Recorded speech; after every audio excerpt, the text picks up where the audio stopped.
Hello everyone, welcome to my channel. ಎಲ್ಲರೂ ಹೇಗಿದ್ದೀರಾ? Hope ಎಲ್ಲರೂ ಚೆನ್ನಾಗಿದ್ರು ಅಂತ ಭಾವಿಸ್ತಾ ಇವತ್ತಿನ ವಿಡಿಯೋ ಸ್ಟಾರ್ಟ್ ಮಾಡ್ತಾ ಇದ್ದೀನಿ.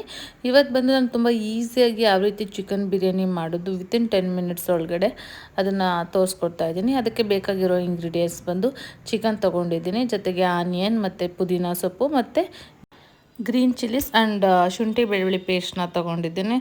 ಇದಕ್ಕೆ ಬೇಕಾಗಿರೋದು ಇದು 5 ಇಂಗ್ರೀಡಿಯೆಂಟ್ಸು, ಜೊತೆಗೆ ಸ್ವಲ್ಪ ಸ್ಪೈಸಸ್ನ ಕೂಡ ಯೂಸ್ ಮಾಡಿದ್ದೀನಿ. ನಾನು ಒಂದು ಬಿರಿಯಾನಿ ಮಾಡೋಕ್ಕೆ ಕುಕ್ಕರ್ನ ಯೂಸ್ ಮಾಡ್ಕೊಳ್ತಾ ಇದ್ದೀನಿ. ಯಾಕೆ ಅಂದರೆ ತುಂಬ ಬೇಗನೆ ಹಾಕಬೇಕಾಗಿತ್ತು, ಅದಕ್ಕೋಸ್ಕರ. ಈಗ ಮೊದಲಿಗೆ ನಾನು ಕುಕ್ಕರ್ನ ಇಟ್ಕೊಂಡು ಅಲ್ಲಿಗೆ ಆಯಿಲ್ ಹಾಕಿ ಚಕ್ಕೆ, ಲವಂಗ, ಪಲಾವ್ ಎಲೆ ಮತ್ತು ಕಸ್ತೂರಿ ಮೇಥಿ ಇದನ್ನೆಲ್ಲ ಹಾಕಿ ಲೈಟಾಗಿ ಲೋ ಫ್ಲೇಮಲ್ಲಿ ಫ್ರೈ ಮಾಡ್ಕೊತಾ ಇದ್ದೀನಿ. ಅದೆಲ್ಲ ನೀಟಾಗಿ ಫ್ರೈ ಆಗಬೇಕು, ಇಲ್ಲ ಅಂತಂದರೆ ಅದು ಸ್ಪೈಸಸ್ ಅಷ್ಟೊಂದು ಚೆನ್ನಾಗಿ ಬರಲ್ಲ. ಜೊತೆಗೆ ಇವಾಗ ಆನಿಯನ್ ಹಾಕಿದ್ದೀನಿ. ಆನಿಯನ್ ಹಾಕಾದ್ಮೇಲೆ ಮೆಣಸಿನ್ಕಾಯಿ, ಆಮೇಲೆ ಪುದೀನ ಸೊಪ್ಪು ಇದಿಷ್ಟು ಹಾಕ್ಕೊಂಡು ಫ್ರೈ ಮಾಡಬೇಕಾಗುತ್ತೆ. ಆನಿಯನ್ ಬಂದು ಸಾಫ್ಟ್ ಆಗಬೇಕು, ಅಲ್ಲಿ ತನಕ ನಾವು ನೀಟಾಗಿ ಅದನ್ನು ಫ್ರೈ ಮಾಡಬೇಕಾಗುತ್ತೆ. ಸೊಪ್ಪು ಮತ್ತು ಶುಂಠಿ ಬೆಳ್ಳುಳ್ಳಿ ಪೇಸ್ಟ್ ಏನಿದೆ ಅದನ್ನೆಲ್ಲ ಹಾಕಿ ನೀಟಾಗಿ ಫ್ರೈ ಮಾಡಿ ಒಂದು ಗ್ರೇವಿ ಥರ ಹಾಕಬೇಕು. ಅದೆಲ್ಲ ಆಗೋ ತನಕ ನಾವು ನೀಟಾಗಿ ಲೋ ಫ್ಲೇಮಲ್ಲಿ ಇಟ್ಟು ಫ್ರೈ ಮಾಡಬೇಕು. ಇದೆಲ್ಲ ಆದಮೇಲೆ ನಾವು ಚಿಕನ್ನ ನೀಟಾಗಿ ವಾಶ್ ಮಾಡಿ ಇಟ್ಕೊಂಡು ಚಿಕನ್ನ ಹಾಕ್ಕೊತಾ ಇದ್ದೀನಿ. ಚಿಕನ್ನ ಹಾಕ್ಕೊಂಡು ಒಂದು ಲೈಟಾಗಿ ಫ್ರೈ ಮಾಡಬೇಕಾಗುತ್ತೆ. ಚಿಕನ್ ಹಾಕಾದ್ಮೇಲೆ ನಾವು ಬಂದು ಇವಾಗ ಧನಿಯಾ ಪೌಡರ್, ಗರಂ ಮಸಾಲ ಪೌಡರ್, ಸ್ವಲ್ಪ ಅರಿಶಿನ ಮತ್ತು ಸ್ವಲ್ಪ ಉಪ್ಪನ್ನ ಹಾಕ್ಬಿಟ್ಟು ನೀಟಾಗಿ ಫ್ರೈ ಮಾಡಬೇಕಾಗತ್ತೆ. ಇವಾಗ ಬಂದು ಚಿಕನ್ ಮತ್ತು ಹಾಕಿರೋ ಮಸಾಲೆ ಎಲ್ಲ ನೀಟಾಗಿ ಒಂಥರ ಗ್ರೇವಿ ಥರ ಆಗೋವರೆಗೂ ನಾವು ಫ್ರೈ ಮಾಡಬೇಕು. ನಾನಿಲ್ಲಿ ಯಾವುದೇ ಬಂದು ಅಡಿಷ್ನಲ್ ಆಗಿ ಬಿರಿಯಾನಿ ಮಸಾಲ ಆಗಿರ್ಬೋದು ಆ ಥರ ಏನೂ ಕೂಡ ಅಡಿಷನಾಗಿ ಆ್ಯಡ್ ಮಾಡ್ತಿಲ್ಲ. ಓನ್ಲಿ ಸ್ಪೈಸಸ್ ಯೂಸ್ ಮಾಡ್ತಾ ಇರೋದು ಗರಂ ಮಸಾಲ ಮತ್ತು ಧನಿಯಾ ಪೌಡರ್ ಮತ್ತು ಅರಿಶಿನ, ಸ್ವಲ್ಪ ಉಪ್ಪು ಅಷ್ಟೇ. ನಾನು ಬಂದು ಪಿಂಕ್ ಸಾಲ್ಟ್ ಏನಿದೆ ಅದನ್ನೇ ಯೂಸ್ ಮಾಡೋದು. ಅದನ್ನೇ ಹಾಕಿದ್ದೀನಿ. ನೀವು ಬೇಕಾದರೆ ನಾರ್ಮಲಾಗಿ ಯೂಸ್ ಮಾಡೋ ಸಾಲ್ಟ್ ಕೂಡ ಹಾಕ್ಕೊಂಡು ನೀಟಾಗಿ ಗ್ರೇವಿನ ಮಾಡ್ಕೋಬೇಕಾಗುತ್ತೆ. ನೋಡ್ತಾ ಇದ್ದಾರಲ್ಲ, ಈ ಥರ ಗ್ರೇವಿ ಆಗಬೇಕು. ಇವಾಗ ಬಂದು ಸ್ವಲ್ಪ ನೀರು ಹಾಕ್ಬಿಟ್ಟು ನೀವು ಅದನ್ನು ಸ್ಟೀಮಿಂಗ್ ಥರ ಮಾಡಿಕೊಂಡು ನೆಕ್ಸ್ಟ್ ಅದಕ್ಕೆ ನೀವು ಎಷ್ಟು ಬೇಕೋ ಅಕ್ಕಿನ ಅಷ್ಟು ಹಾಕೋಬೋದು. ನಾವು ಬಂದು 1 ಪಾವ್ ಅಕ್ಕಿ ಹಾಕ್ತಾಯಿದ್ದೀನಿ. ಅದಕ್ಕೆ ಬೇಕಾಗಿರೋಂಗೆ ನಾವು 2 ಲೋಟ ನೀರು ಹಾಕಿ ಅದನ್ನು ನೀಟಾಗಿ ಕುದಿಸ್ಬೇಕು.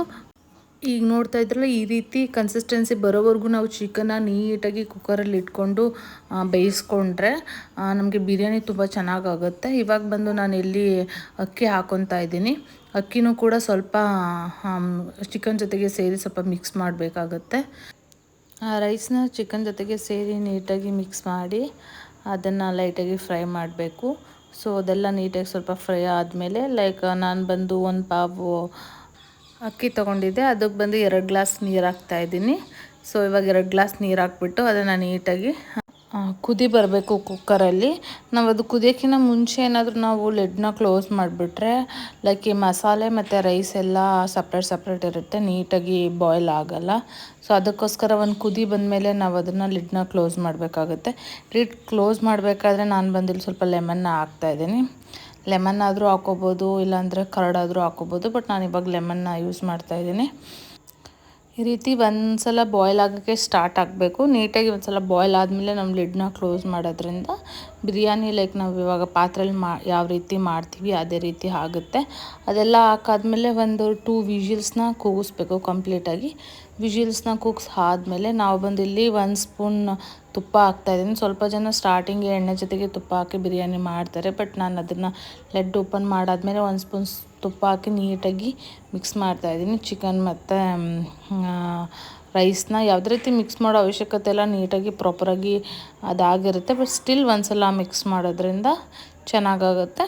ಅದಾದಮೇಲೆ ತುಂಬ ಈಸಿಯಾಗಿ ಕ್ವಿಕ್ಕಾಗಿ ಈ ಬಿರಿಯಾನಿನ ವಿತಿನ್ 10 ಮಿನಿಟ್ಸಲ್ಲಿ ನಾವು ಮಾಡ್ಕೋಬೋದು. ಐ ಹೋಪ್ ಈ ವಿಡಿಯೋ ಇಷ್ಟ ಆಗಿದೆ ಅಂತ ಅನ್ಕೋತೀನಿ. Don't forget to subscribe to my channel.